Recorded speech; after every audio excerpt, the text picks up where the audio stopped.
Mais avant cela, cet événement, c'est la première fois qu'un pays africain, le Maroc en l'occurrence, abritera une réunion du Forum mondial de l'Alliance des civilisations. Une rencontre qui se tiendra les 22 et 23 novembre prochains à Fès. Et dans le cadre de sa préparation, le haut représentant pour l'Alliance des civilisations des Nations Unies, Miguel Ángel Moratinos, est en visite au Maroc, reçu par le ministre des Affaires étrangères Nasser Bourita.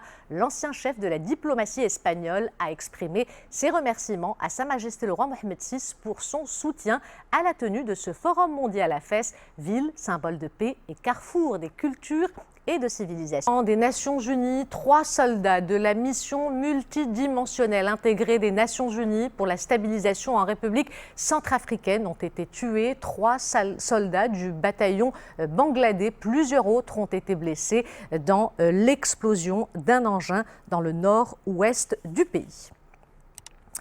La délégation de la CEDEAO en mission à Ouagadougou se dit satisfaite des échanges qu'elle a eus avec le président du mouvement patriotique pour la sauvegarde et la restauration, le capitaine Ibrahim Traoré. Une visite qui intervient après le putsch de vendredi dernier et les derniers développements survenus depuis. Le point avec Amina Mkhalq.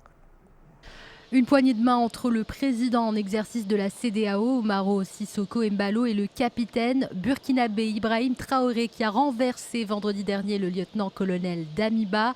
Un échange satisfaisant selon la délégation de la communauté des États d'Afrique de l'Ouest.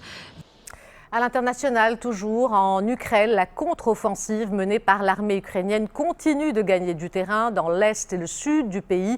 De son côté, le Kremlin se veut rassurant et annonce l'arrivée prochaine de 200 000 soldats russes supplémentaires dans le cadre de la mobilisation partielle décidée par Vladimir Poutine. Les alliés occidentaux de l'Ukraine poursuivent quant à eux leur livraison d'armes. Les derniers développements sur le terrain avec Essel SS. Dans la région de Kharkiv, face à la progression de l'armée ukrainienne dans le cadre de sa contre-offensive, les troupes russes sont obligées de se retirer. Volodymyr Zelensky affirme que les soldats ukrainiens ont repris des dizaines de villages en l'espace d'une semaine dans le sud et l'est du pays. L'armée ukrainienne progresse assez rapidement et puissamment dans le sud de notre pays dans le cadre de l'opération de défense actuelle. La guerre en Ukraine qui a entraîné une flambée durable sur les marchés de l'énergie, la Commission européenne se dit prête à examiner un plafonnement des prix du gaz sur le marché européen, comme le déclare une majorité d'États membres pour faire face à la hausse des factures énergétiques. Des propos tenus par la présidente de la Commission, Ursula von der Leyen, mais une majorité d'États membres, 15 dont la France, la Belgique, l'Italie, l'Espagne et la Pologne, réclament un plafonnement général du prix du gros du gaz et la Commission doit présenter des propositions avant un sommet de l'UE prévu vendredi et une réunion des ministres de l'énergie les 11 et 12 octobre. Malgré une bonne progression des exportations, le déficit commercial du Maroc s'est enfoncé de 56% pour s'établir à près de 215 milliards de dirhams à la fin du mois d'août, plombé par la flambée des importations. Et selon l'Office d'échange qui vient de publier ses indicateurs mensuels des échanges extérieurs du mois d'août, les importations ont atteint plus de 491 milliards de dirhams au titre des 8 premiers mois de l'année 2022, contre un peu plus de 339 milliards à fin août 2021, ce qui représente une hausse de plus de 44%, tandis que les exportations se sont accrues de 37%. Promouvoir les activités génératrices de revenus à travers l'insertion économique, la formation et l'accompagnement des jeunes porteurs de projets et des auto-entrepreneurs, c'est le rôle de ce centre de formation et d'orientation des jeunes, une structure qui a ouvert ses portes à Merrirt l'année dernière et qui a impulsé une nouvelle dynamique à la région. Reportage Sarah Jabri et Ala Abdelhamid. Nouhaïla a 23 ans, elle est titulaire d'une licence en sciences économiques. Souhaitant intégrer le monde du travail, c'est au niveau du centre de formation et d'orientation des jeunes de Merrirt qu'elle se fera accompagner afin de décrocher son premier emploi. Ce centre joue le rôle d'intermédiaire entre les jeunes en quête d'emploi et les entreprises qui souhaitent recruter des profils précis. Ce service nous facilite la tâche et nous n'avons plus qu'à postuler et passer les entretiens d'embauche. Cette structure accueille également les jeunes porteurs d'idées âgés entre 18 et 45 ans. Ces derniers bénéficient d'un accompagnement personnalisé et d'ateliers de formation à même de leur permettre de concrétiser et pérenniser leurs projets. Mais avant cela, on va s'arrêter sur le chantier de la généralisation de l'enseignement préscolaire en milieu rural. Exemple dans la province de Hnefra, où le programme mis en place par l'INDH commence à porter ses fruits.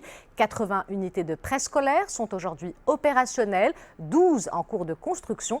Quant aux bénéficiaires, 1 millier d'enfants ont été enregistrés. Reportage Sarah Jabri et Ala Abdelhamid.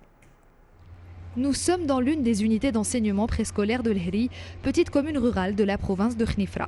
Hasna Safi est éducatrice, ses élèves sont âgés entre 4 et 6 ans. C'est donc avec bienveillance et des activités ludiques qu'elle leur transmet les premiers apprentissages. Notre approche éducative est basée sur l'apprentissage par le jeu pour leur permettre de développer rapidement les aptitudes et les habiletés cognitives et personnelles à même de leur faciliter l'intégration au primaire. Ce mercredi 5 octobre, le monde célèbre ces femmes et ces hommes qui se battent au quotidien pour offrir un avenir meilleur aux jeunes élèves. La Journée mondiale des enseignants, organisée par l'UNESCO, a pour but de sensibiliser à l'importance et au rôle des enseignants dans le système éducatif. L'UNESCO qui a fait état d'un manque de 69 millions d'enseignants à travers le monde pour atteindre l'objectif d'une éducation de base universelle d'ici 2030. Nous ouvrons notre page culturelle avec cette très belle exposition. Le musée d'art contemporain africain Medn à Marrakech a donné carte blanche à un artiste malgache pour investir l'ensemble des espaces du musée en revisitant les savoir-faire traditionnels des artisans marocains. Et vous allez le voir, son art est singulier. Reportage Izza Cherki et Mohamed Chihima. Passionné par les pratiques textiles ancestrales, Joël Andriano Miarissou en a fait la matière première de ses créations.